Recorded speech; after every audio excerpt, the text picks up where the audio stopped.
mysterious skulls. The DNA didn't match anything known to human. Bizarre mutations. This could be a reptilian type of humanoid life. And terrifying monsters. The Apache had a demonic figure who could petrify you through its gaze. In cultures throughout the world, there are stories of strange, human-like gods. Could our ancestors have really encountered these otherworldly beings? And might they have a connection to us? What we have are remnants of the teachers that visited mankind in the remote past. Our DNA contains a lost extraterrestrial gene that's now resurfacing at the right time. Since the dawn of civilization, mankind has credited its origins to gods and other visitors from the stars. What if it were true? Did extraterrestrial beings really help to shape our history? And if so, might humans be just one link in the chain of alien evolution?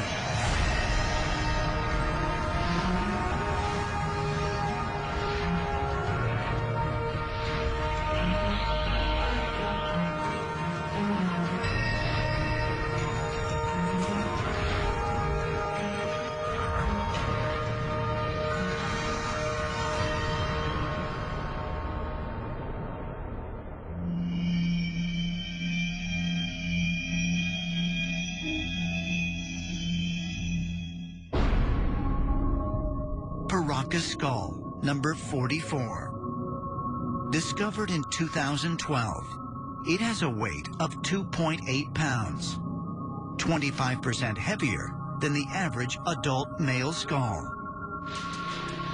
It has a cranial capacity of 1,500 cubic centimeters, 20% greater than normal.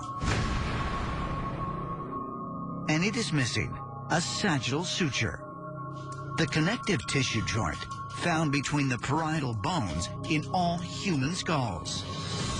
This is just one of hundreds of strange, misshapen skulls that have been found on the southern coast of Peru, dating back to 1927. It was at this time that archaeologist Julio Teo first excavated a massive burial complex, thought to have been built by the Paracas people who lived in the region from 800 BC to 100 BC. Julio C. Teo was the father of Peruvian archaeology. And in the 1920s, he discovered mummy bundles. And in each mummy bundle was a person with an elongated skull. They were buried in family mausoleums, in some cases as deep as 30 feet into the bedrock. Mainstream archaeologists say the elongation is most likely the result of head binding, which involves wrapping the heads of infants while their skulls are still soft in order to change the shape. It is a practice found in numerous cultures throughout the world that dates back thousands of years. But why would people desire to elongate the heads of their children? Ancient astronaut theorists suggest that head binding originated with primitive humans who were attempting to imitate the appearance of extraterrestrial visitors. But according to researcher Brian Forster, the assistant director of the Paracas History Museum, head binding would not account for the other anomalies that the Paracas skulls exhibit. About 5% of the elongated skulls that we find in Paracas are so complex in shape and size that it's hard to believe that they're the result of any form of cranial deformation or head binding. Not only are they elongated vertically, but also the eye sockets are much larger than normal. There are 2 holes in the back of the skull called foramen through which blood and nerve flow occurred, and also their jaws were very robust. Among the largest of them, we find skulls 60% heavier than normal human skulls and a brain capacity that is 2.5 times larger than the normal human brain. But if these elongated skulls were not the result of the ancient practice of head binding, then just who or what were these mysterious beings?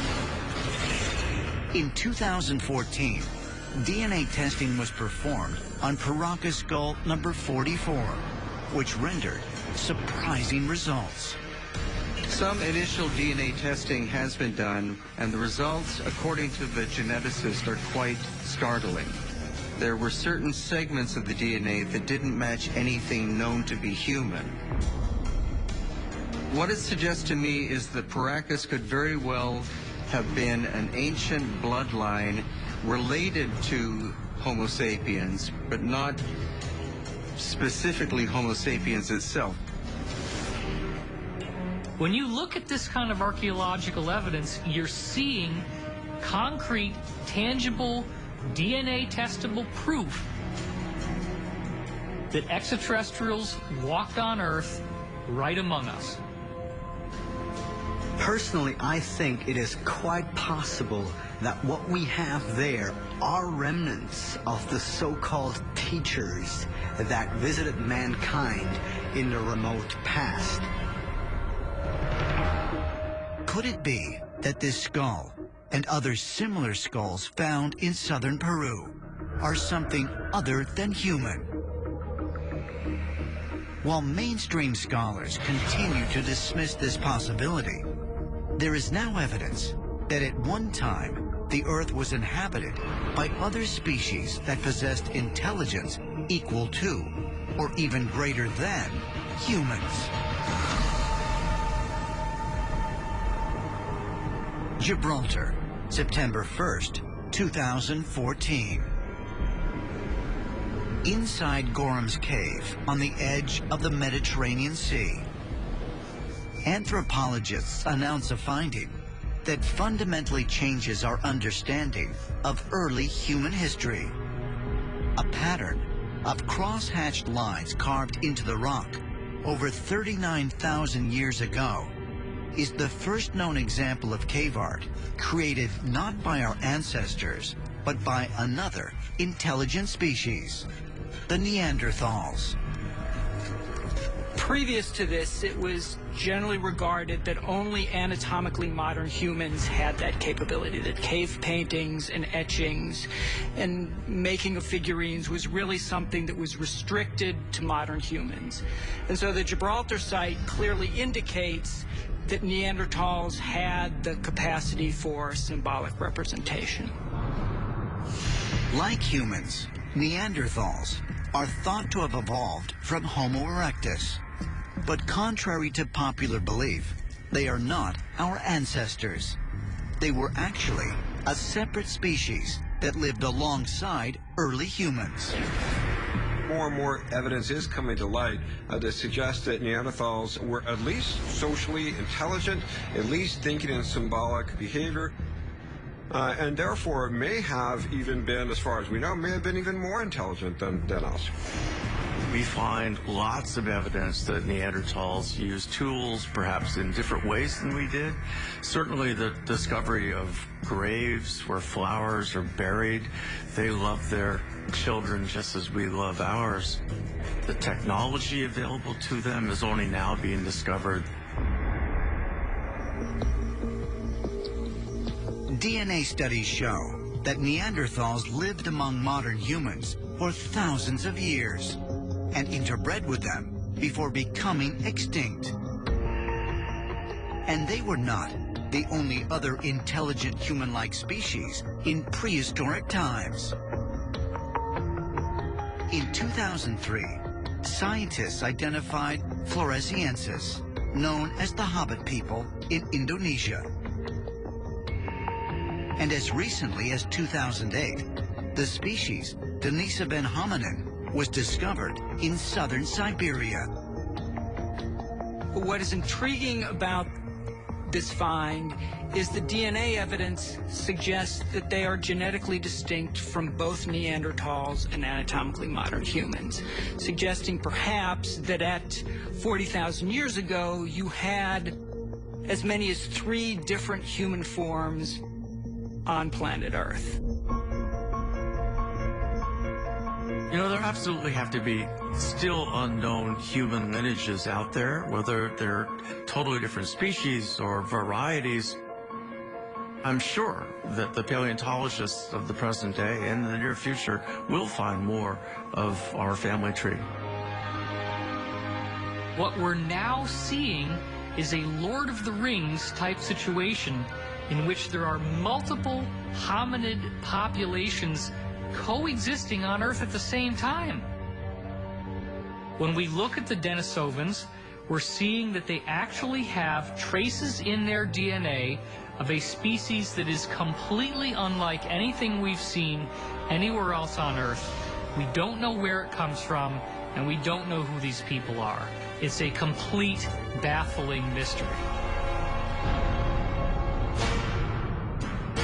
Did Neanderthals and other ancient hominids possess capabilities on par with, or perhaps even exceeding, those of our human ancestors? And if science is only now discovering the truth about these species, then what other forms of intelligent life may have also roamed the Earth thousands of years ago? Might humans have shared the Earth with and interbred with species not indigenous to this planet? Ancient astronaut theorists suggest there may be further clues to be found with Paracas skull number 44 by reconstructing its face.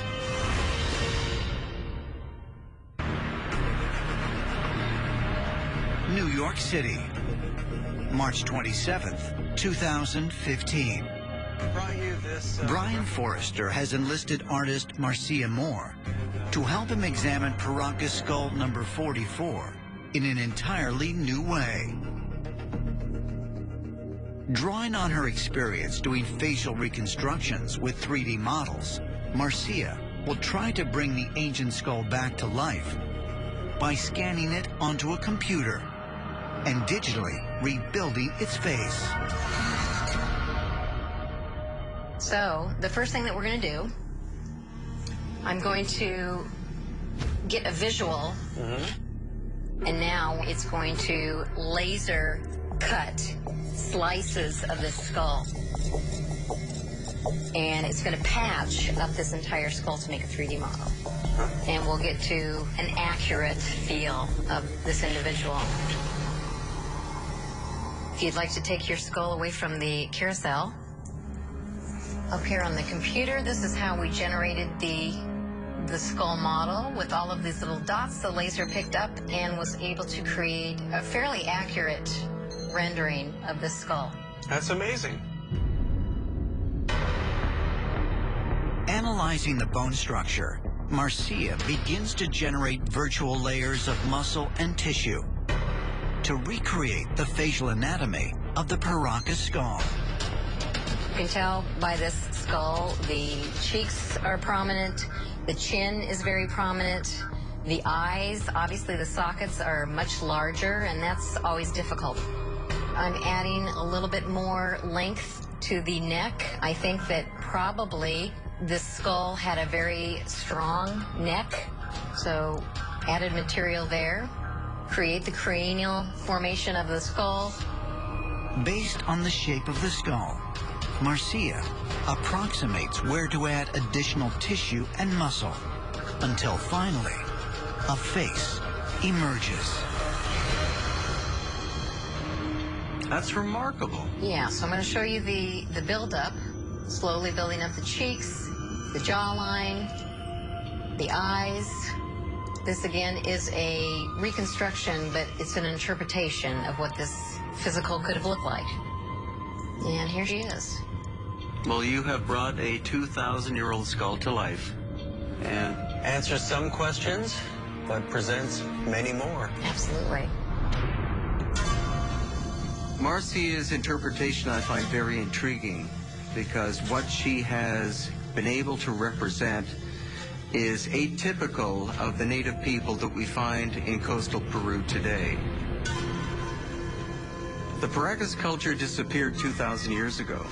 They left no descendants, nor did they leave oral tradition or written documentation of any sort. So we have no idea, in fact, who they were and where they came from. From Marcia's interpretation, I believe that it is possible that beings have come from other parts of our universe to this planet and have mingled with the genetics that were here. I believe that they're a subspecies of humanity. Could this be the face of an alien-human hybrid? Or might Paracas skull number 44 have origins completely outside of planet Earth, as some ancient astronaut theorists suggest? I have seen those skulls close up, and the moment I was able to do this, it changes everything, because if you compare a skull where you can prove that the skull was artificially elongated and you compare that to one of the Paracas skulls, then you can see a marked difference between the two. I think personally that they are themselves the extraterrestrials. Is Paracas skull number 44 evidence of another intelligent, perhaps even extraterrestrial species living among humans in the distant past?